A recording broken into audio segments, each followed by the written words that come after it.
क्या आप जानते हैं कि भगवान विष्णु जी का पहला अवतार एक मछली के रूप में हुआ था। आज हम जानेंगे मत्स्य अवतार की रहस्यमयी और रोचक कथा।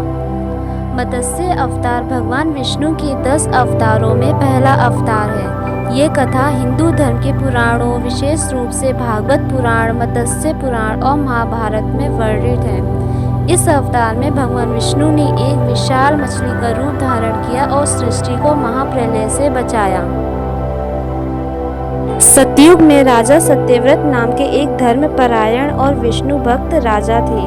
एक दिन जब वे नदी में स्नान कर रहे थे, तब उनके हाथों में एक छोटी सी मछली आ गई। जैसे ही राजा ने उसे वापस नदी में छोड़ने का प्रयास किया, मछली ने उनसे सुरक्षा की याचना की। दयालु राजा ने उसे अपने जल पात्र में रख लिया। अगले ही दिन मछली का आकार बढ़ गया और वह जल पात्र में समाने लगी। तब राजा ने उसे एक तालाब में छोड़ा, लेकिन वह कुछ ही समय में और बड़ी हो गई। राजा ने उसे एक बड़ी झील और फिर समुद्र में डाल दिया, लेकिन मछली का आकार इतना विशाल हो गया कि पूरे समुद्र घेरने लगी। राजा सत्यव्रत ये देखकर चकित रह गए और समझ गए कि ये कोई साधारण मछली नहीं है। उन्होंने भगवान विष्णु से प्रार्थना की। तब मत्स्य अवतार ने अपना विराट रूप प्रकट किया और राजा को बताया कि शीघ्र ही प्रलय आने वाला है, जिससे पूरी सृष्टि जलमग्न हो जाएगी। भगवान मत्स्य ने राजा सत्यव्रत को आदेश दिया कि वे एक विशाल नौका यानी कि जहाज का निर्माण करें और उसमें सप्त ऋषियों, जीवों के जोड़े, औषधियाँ और अनाज के बीज रखें, ताकि सृष्टि का पुनर्निर्माण किया जा सके।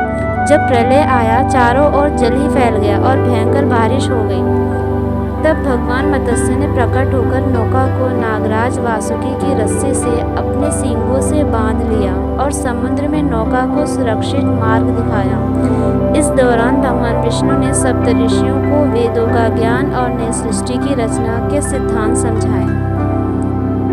मत्स्य अवतार का संदेश। मत्स्य अवतार ये दर्शाता है कि भगवान विष्णु सृष्टि की रक्षा के लिए हर युग में अवतार लेते हैं। ये कथा हमें ये भी सिखाती है कि धर्म, सत्य और ज्ञान के संरक्षण के लिए भगवान सदैव उपस्थित रहते हैं। इस तरह भगवान विष्णु ने अपने मत्स्य अवतार से सत्यव्रत और सप्त ऋषियों को बचाकर सृष्टि की निरंतरता सुनिश्चित की।